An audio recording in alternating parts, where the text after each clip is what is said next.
The HOA president went directly to my daughter's school and lied to the teachers. She took my 5-year-old Emma away from campus. Karen locked my baby in a remote house and told us we must leave the neighborhood immediately, or else. But her own husband heard everything on their home security recordings. He gave all the proof to the police and divorced her in open court. Before I share this complete shocking story with you, please take a moment to comment below and let me know where you're watching from. Also, please like this video and subscribe to the channel for more real-life stories like this one. The phone call that changed everything came at exactly 2:47 in the afternoon on a Tuesday. I was sitting in the middle of an important work meeting discussing quarterly projections with my team when my cell phone started buzzing on the conference table. The number that appeared on my screen wasn't one I recognized. Normally, I would have ignored an unknown number during work hours. I'd return the call later during a break. But something deep in my gut, some parental instinct I didn't even know I possessed, told me I needed to answer this call immediately. I excused myself from the meeting room and stepped into the hallway. "Mr. Rodriguez?" A woman's voice came through the phone, professional but clearly stressed. "This is Principal Carter from Riverside Elementary School. We have a very serious situation involving your daughter, Emma." My heart stopped beating. Everything around me seemed to freeze. "What kind of situation?" I asked, my voice tight with instant fear. "Is she hurt? Did something happen to her?" "No, she's not injured," Principal Carter said carefully. "But Mr. Rodriguez, she's missing from school. A woman came to pick her up approximately 1 hour ago, claiming to be her aunt. She presented a note that appeared to be from you, giving permission for Emma to leave early. Our office staff reviewed the note and allowed Emma to leave with this woman." The entire room started spinning around me. I gripped the edge of the hallway wall to steady myself. "I don't have a sister," I said, my voice rising. "My wife doesn't have a sister either. Who took my daughter? Who has Emma?" "We're reviewing all the security footage right now," Principal Carter explained, and I could hear the fear in her voice too. The woman who signed in gave her name as Linda Rodriguez. She was very well-dressed, professional-looking. She seemed to know Emma personally, called her by her name, knew details about her. "Mr. Rodriguez, we've already called the police. They're on their way to the school right now." I was already running toward the parking lot, my car keys in my hand. "What did this woman look like?" I demanded. "Describe her to me right now." Blonde hair, approximately 50 years old, expensive clothing, designer labels. She was driving a white Mercedes sedan. I knew instantly, with absolute certainty, exactly who had taken my daughter, Karen Patterson, our HOA president. The woman who had been systematically making our lives a living hell for the past 6 months. It had all started the very day we moved into Riverside Heights, a supposedly upscale gated community on the outskirts of town. We were the first Hispanic family to move into the neighborhood. Me, my wife Sophia, and our precious 5-year-old daughter Emma. Karen Patterson had appeared on our doorstep within just hours of the moving truck pulling away. She stood there with her clipboard in hand and a fake smile plastered across her face that never reached her cold eyes. "Welcome to the neighborhood," she'd said, though her tone suggested we were anything but welcome. "I'm Karen Patterson, the HOA president here. I wanted to personally deliver your welcome packet and go over some very important community rules with you." The so-called welcome packet turned out to be 40 pages of incredibly detailed regulations. No outdoor decorations without written approval from the HOA board. No cars parked in driveways overnight. All vehicles must be in closed garages. No children's toys are visible from the street at any time. Grass must be maintained at exactly 2 inches tall, no more and no less. No holiday decorations except for approved American flags. "This seems a bit excessive," Sophia had said politely, flipping through page after page of rules. Karen's fake smile had tightened into something almost threatening. "We maintain very high standards here at Riverside Heights," she'd said coldly. "I'm sure you'll adjust quickly to our expectations." But we couldn't adjust, not to Karen's impossible standards. Our very first violation notice arrived within 3 days of moving in. The offense? Emma's pink bicycle was sitting on our front porch. Unapproved items visible from street, $100 fine. The second violation came for our car, a 10-year-old Honda Accord that we'd maintained beautifully. Vehicle too old and unsightly for neighborhood standards, $150 fine. The third violation was for Sophia's small herb garden that she'd planted beside our front door, fresh basil, cilantro, and oregano that she used for cooking. Unapproved landscaping modifications, $200 fine. The violations came constantly after that, weekly at first, then almost daily. Each one was accompanied by a fine, each one bearing Karen Patterson's signature at the bottom. We tried desperately to comply with everything. We moved Emma's bicycle into the garage. We parked our car inside where it couldn't be seen. We removed Sophia's herb garden, even though it broke her heart. But Karen always found something new to complain about, some new violation to cite us for. She complained that Emma's laughter was too loud when she played in our backyard. She said our mailbox was the wrong shade of black, too dark apparently. She actually measured our grass with a ruler. She fined us when it measured 2¼ inches instead of exactly 2 inches.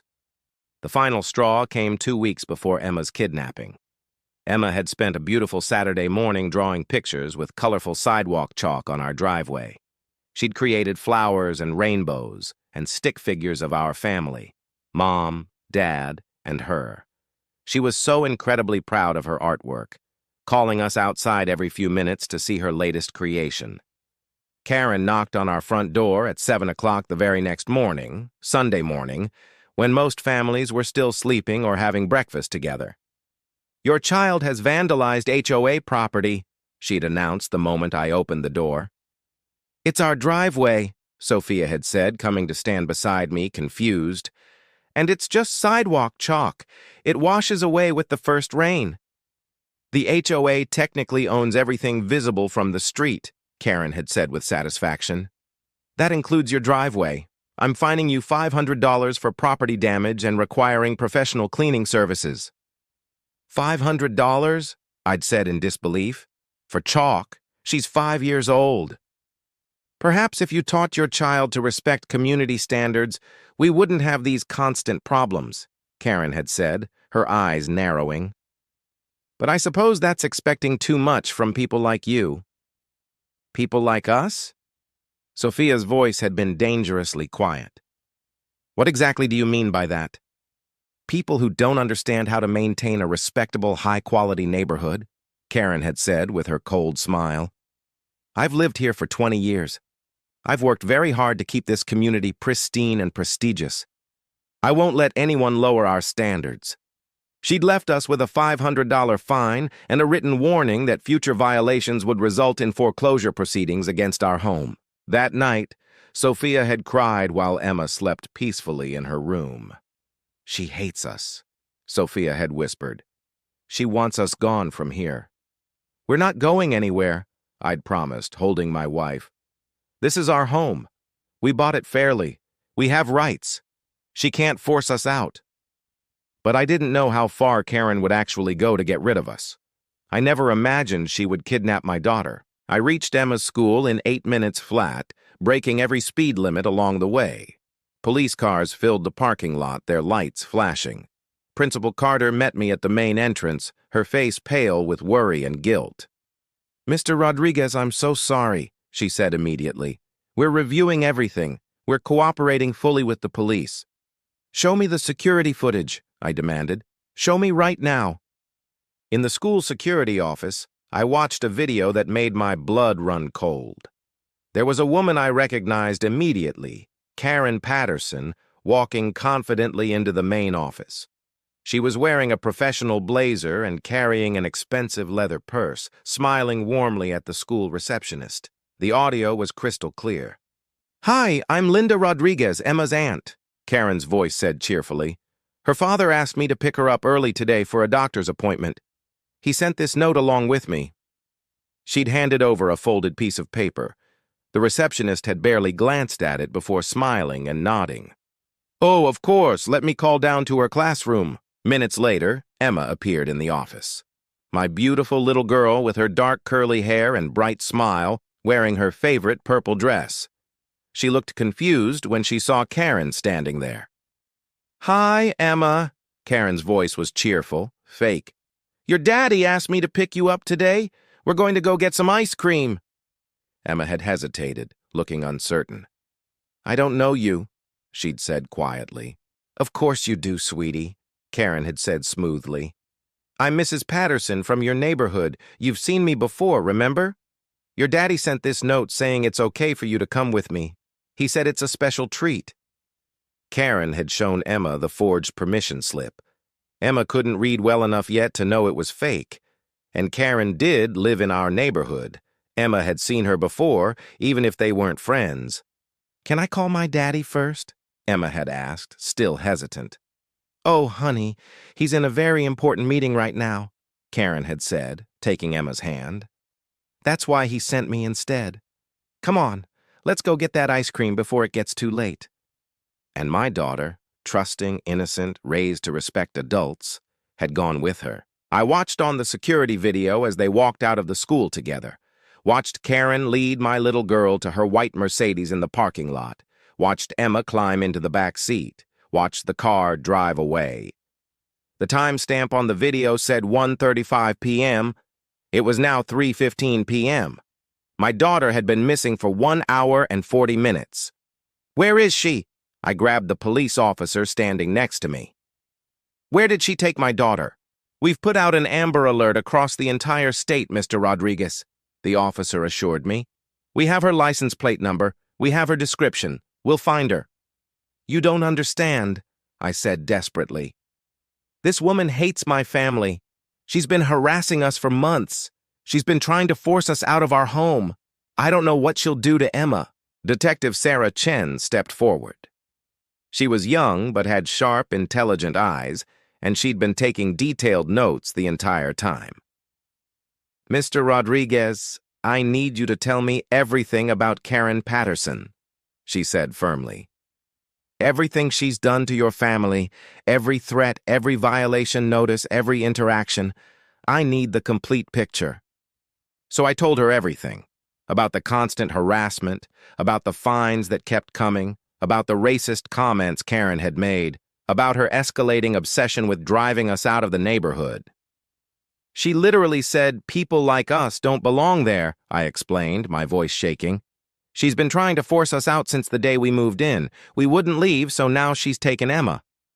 "Why would she kidnap your daughter specifically?" Detective Chen asked. "To punish us? To scare us? To prove she has power over us?" I tried to think clearly, despite the panic. "She wants us gone, and she thinks this will make us leave." Detective Chen's expression was grim. "We need to find your daughter fast. Do you have any idea where Patterson might take her?" I thought frantically. "Her house. It's about 10 minutes from here. We'll send units there immediately." My phone rang. Sophia. I'd texted her from the car but hadn't been able to explain everything. "Miguel? What's happening?" Her voice was frantic. "Why did the school call me? Where's Emma? Where's our baby?" My voice broke completely. "Someone took her, Sophia. Karen Patterson pretended to be your sister and took Emma from school." Sophia's scream echoed through the phone. "What? No! No, no, no! Where is she? Where's our baby girl? The police are looking for her right now. I'm at the school. Sophia, I promise you I'm going to find her. I'm coming there right now. Don't hang up. Stay on the phone with me." So I stayed on the phone with my wife while police mobilized their search, while the Amber Alert went out across every screen in the state, while every second felt like an hour. And somewhere out there, my little girl was with a woman who hated us. Police officers went to Karen's house first. She wasn't there. Her husband, Mark Patterson, answered the door, looking confused and worried. "Karen left around noon," he told the officers. "She said she had HOA business to attend to. What's this about? What's happened?" When they explained that his wife had kidnapped a 5-year-old child from her elementary school, Mark's face went completely white. "She took someone's child?" he whispered. "No, Karen wouldn't do that. There must be some kind of mistake. Mr. Patterson, your wife signed into Riverside Elementary using a false name, Linda Rodriguez, and removed a 5-year-old girl without any parental permission, Detective Chen explained. That's kidnapping. It's a federal offense. Mark sat down heavily on his front porch steps, looking like he might be sick. I don't understand. Why would she do something like that? Detective Chen showed him the security footage on her phone. Mark watched his wife lie to the school staff, watched her manipulate Emma, watched her drive away with someone else's child. "Oh, God," he whispered. "Oh, God, what has she done?" Mr. Patterson, do you have any idea where she might have taken the child? Detective Chen asked urgently. A cabin, a friend's house, anywhere she goes when she wants to be alone. Mark thought for a long moment. Her sister's lake house, he said finally, about an hour north of here. Karen goes there when she's stressed or upset. She has her own key. Detective Chen was already calling it in on her radio. Give me the exact address, right now. While police units raced toward the lake house, Mark tried calling Karen's cell phone repeatedly. No answer. He left her a voicemail, his voice shaking. Karen, I don't know what you're thinking, but you need to bring that little girl back right now. You've kidnapped someone's child. The police are looking for you. Please, just bring her back safely and we can try to fix this somehow. We waited at the school. Every minute was absolute torture. Sophia arrived and her face was streaked with tears. I held her while she sobbed against my chest. That woman has our baby, Sophia kept saying. She has our baby girl. They're going to find her, I promised, though fear was eating me alive from the inside. They know where Karen is. They're going to get Emma back. What if she hurts her? Sophia looked up at me with terrified eyes. What if... Don't, I said firmly. Don't think like that. Emma is smart, she's brave, she's going to be okay. But I didn't know if I believed my own words. At 4:45 p.m., Detective Chen's police radio crackled to life. We've located the vehicle at the lake house, a voice reported. We have visual confirmation on both the suspect and the child through the windows. My legs nearly gave out with relief. Is Emma okay? Sophia grabbed the detective's arm desperately. Is our daughter okay? They're confirming now, Detective Chen said. Stand by. The longest 2 minutes of my entire life passed while we waited. The child appears physically unharmed, the voice finally reported, moving in now to apprehend the suspect. Sophia collapsed against me, sobbing with relief. She's alive. Our baby is alive. They brought Emma back to us at 6:30 p.m., 4 hours after she'd been taken. The moment she saw us, she broke free from the officer's hand and ran into Sophia's arms, crying, Mommy, I want to go home. I wrapped both of them in my arms, tears streaming down my face. We're here, baby. We're here now. You're safe. Emma was sobbing. That lady said we were going for ice cream, but she brought me to a scary house instead. She locked all the doors. She wouldn't let me call you. I was so scared, Daddy. I know, sweetheart. I know you were, I said, holding her tight. But you're safe now. We've got you. Detective Chen approached us gently. Emma, you were very brave today. Can you tell me what happened after you left school with that lady? Emma wiped her eyes with the back of her hand. The lady said Daddy sent her to pick me up. But when we got in her car, she didn't go to the ice cream store like she promised. She drove really, really far. I asked if I could call you, but she said no. She said you were too busy. What happened when you got to the house? Detective Chen asked softly. She made me sit on a couch and be quiet. She was talking on the phone a lot, saying mean things about my daddy and mommy. Emma's voice dropped to a whisper. She said we didn't belong in her neighborhood. She said she was going to teach us a lesson. I was really scared. I thought I'd never see you again. Sophia held Emma even tighter, fresh tears flowing. She kept saying I should tell you to move away, Emma continued, her voice small and frightened. She said if we left the neighborhood, she would take me home. But if we didn't leave, something bad would happen.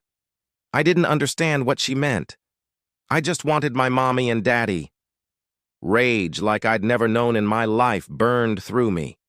This woman had terrorized my 5-year-old daughter, had kidnapped her, had threatened her, had used her as a weapon against us. Where is Karen now? I asked Detective Chen through clenched teeth. In custody at the county jail, she replied. She's being charged with kidnapping, child endangerment, making terroristic threats, and several other serious charges. Good, I said. I want to press every possible charge. I want her to pay for what she did to my daughter. We will, Detective Chen assured me. This is a very serious crime, Mr. Rodriguez. She's going to prison for a very long time. But before any of that legal process could happen, I needed to take my daughter home. I needed to hold my family and remember that we were all still together, still safe. We didn't leave the hospital until Emma had been fully checked out by the doctors. No physical injuries, no harm to her body. But the fear in her eyes broke my heart into pieces. I don't want to go back to that neighborhood, Emma said quietly in the car on the way home. I don't want to see that lady ever again. You won't have to see her, I promised. She's in jail where she belongs. She can't hurt you anymore. But what if she comes back someday? Emma asked, her voice so small. She won't, I said firmly. I promise you, baby. She will never come near you again. We learned the full, horrifying story over the next few days as the police investigation continued. Karen had been planning the kidnapping for weeks. She'd forged the permission note carefully. She'd studied the school's pickup procedures. She'd chosen a specific time when she knew I would be in meetings and Sophia would be at work, unable to answer our phones quickly. Her goal was simple and cruel: terrorize us so completely that we'd leave the neighborhood in fear. She'd told Mark that morning she had HOA board meetings to attend. He'd had absolutely no idea what she was really planning.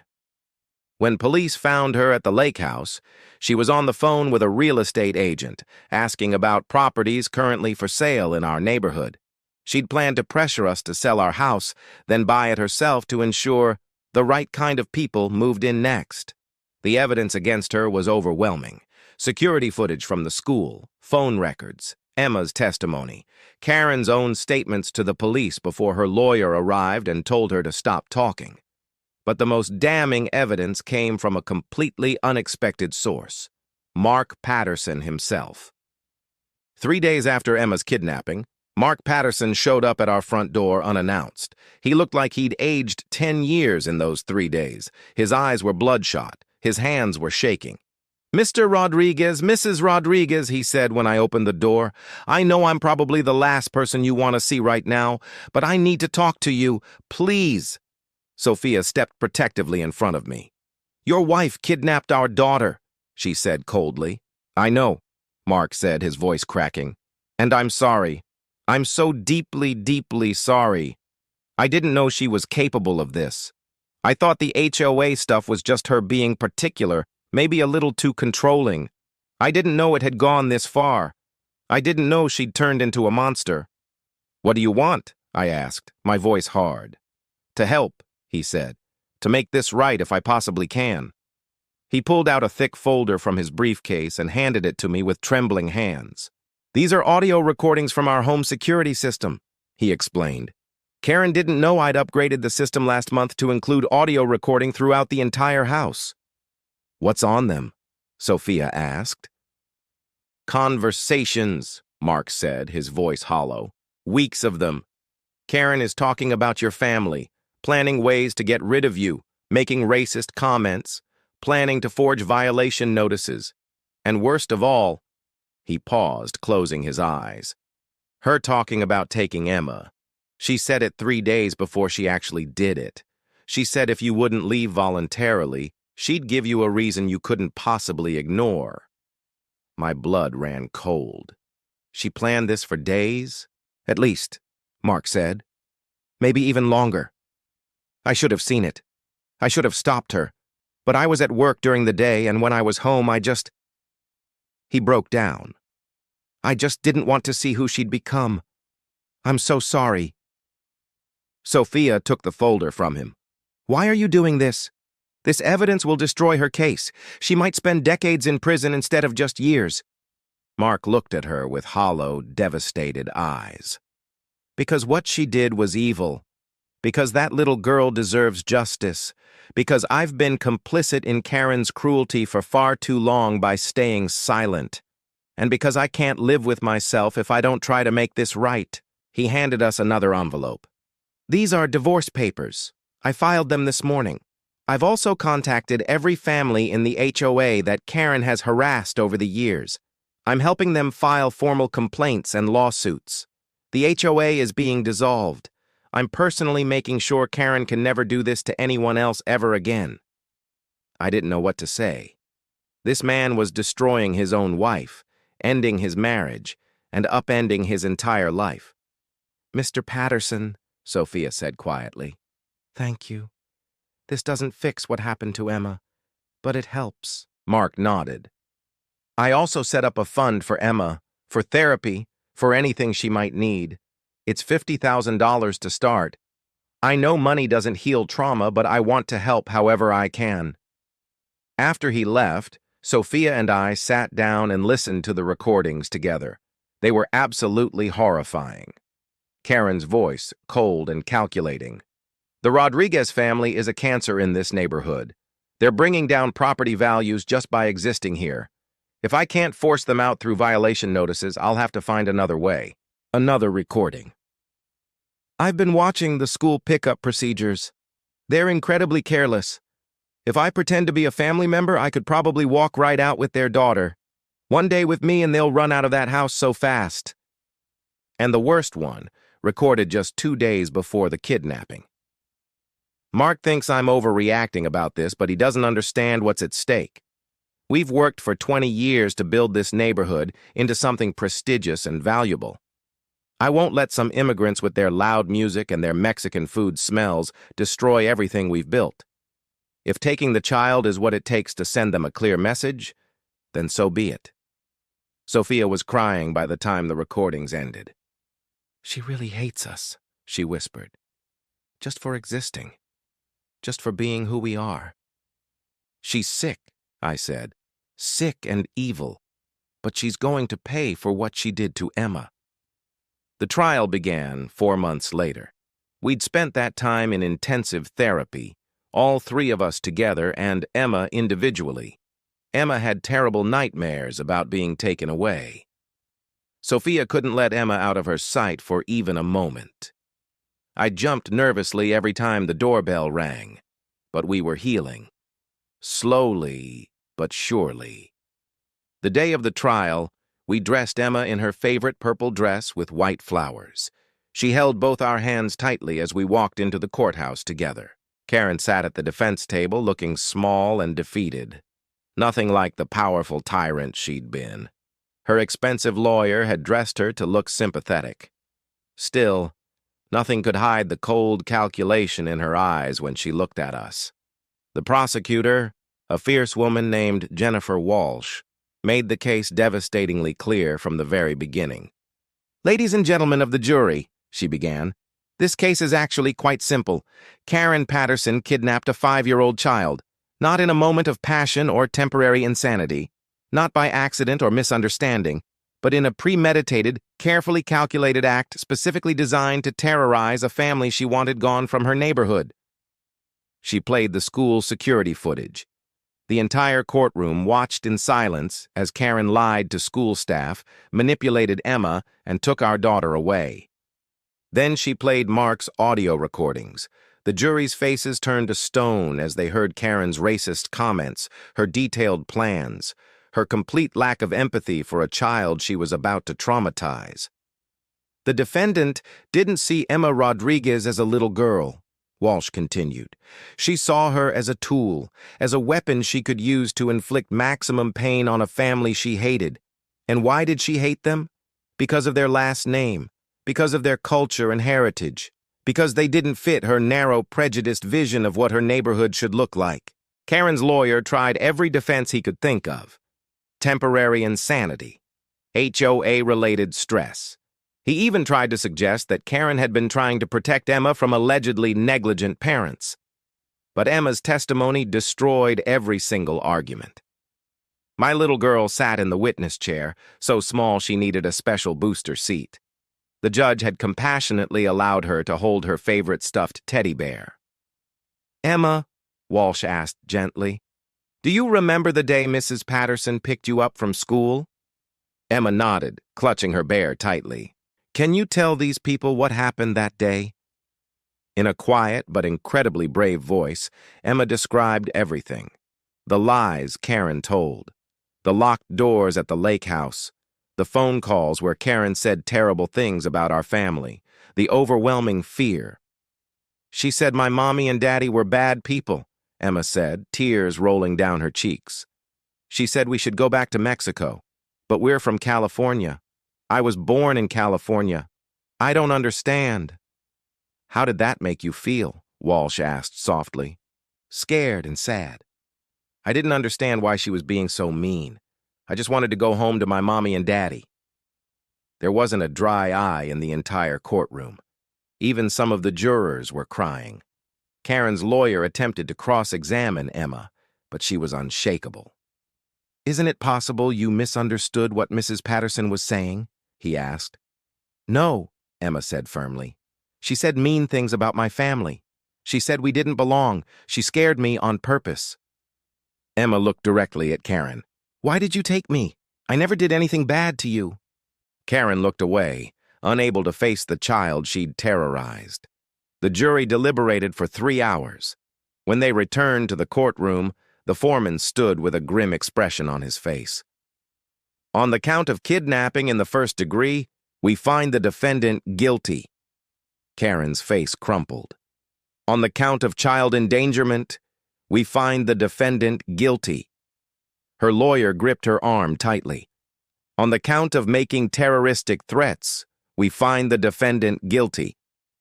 On the count of hate crime enhancement, we find the defendant guilty." The courtroom erupted in applause. Families that Karen had terrorized over the years were there. 15 of them, all clapping and crying with relief. The judge, a stern man named Judge Morrison, silenced the room with his gavel. "Karen Patterson, you have been found guilty of some of the most serious crimes a person can commit," he said. "You kidnapped an innocent child. You terrorized an entire family. You used your position of authority to abuse and control others. And you did it all out of hatred and prejudice." He leaned forward. "I've been a judge for 30 years. I've seen many criminals pass through this courtroom, but I've rarely seen someone as calculating and cold as you. You planned this kidnapping for weeks. You manipulated a vulnerable child. You showed absolutely no remorse even after being caught." Karen tried to speak, but her lawyer stopped her. "Sentencing will be in 2 weeks, Judge Morrison said. Until then, you will remain in custody. And Mrs. Patterson, I want you to think long and hard about what you've done. Think about that little girl's face. Think about the fear you deliberately caused. Think about whether any amount of neighborhood control was worth destroying innocent lives." As Karen was led away in handcuffs, she finally looked at us, at Emma. For just a brief moment, I saw something in her eyes. Regret? Shame? Or just anger at being caught? I didn't care anymore. She couldn't hurt us now. 2 weeks later, we returned for sentencing. Emma didn't come this time. She was at her grandmother's house, playing and laughing, slowly returning to the happy child she'd been before all this happened. Judge Morrison looked at Karen with cold contempt. "Mrs. Patterson, do you have anything to say before I pass sentence?" Karen stood. Her lawyer had clearly prepared a statement for her to read, but she crumpled the paper in her hand and spoke from her heart instead. "Your Honor, She paused, struggling. "I don't know what happened to me. I used to be a good person. I used to care about people and their well-being. But somewhere along the way, I became obsessed with control, with rules, with keeping everything perfect and exactly as I wanted it. Her voice shook. When the Rodriguez family moved into our neighborhood, they represented everything I was afraid of. Change, difference, loss of control over my perfect world. So I tried to drive them out. I told myself I was protecting the neighborhood and property values. But the truth is, I was just afraid. Afraid that if things changed, I'd lose my identity and my purpose. She looked directly at us. What I did to Emma was absolutely unforgivable. I took a little girl away from her parents. I terrified her deliberately. I used her as a weapon. And for what? To protect property values? To maintain my power? It's insane. Karen's tears appeared genuine now. I've destroyed my marriage. I've destroyed my reputation in the community. I've destroyed families. And worst of all, I traumatized an innocent child. There's no apology big enough for what I've done, no punishment harsh enough. I deserve everything that's coming to me. Judge Morrison was unmoved by her words. Mrs. Patterson, I appreciate your statement, but words are easy to say in this courtroom. Actions are what matter, and your actions were truly monstrous. He opened his sentencing folder. Karen Patterson, I hereby sentence you to 25 years in state prison. No possibility of parole for 15 years. You will be registered as a child predator. You are permanently prohibited from ever living in any HOA-governed community. You will pay $500,000 in restitution to the Rodriguez family, and you will complete 2,000 hours of community service upon your eventual release, working specifically with immigrant families to undo some of the damage people like you have done. 25 years. Karen would be 78 years old when she got out, if she lived that long. Her lawyer started to object, but Karen stopped him with a hand on his arm. It's what I deserve, she said quietly. As she was led away, Mark approached us one final time. The divorce is final, he said. I've also liquidated our joint assets to ensure the full restitution payment to your family is made immediately. And I wanted you to know I'm selling the house and leaving the neighborhood entirely. Too many.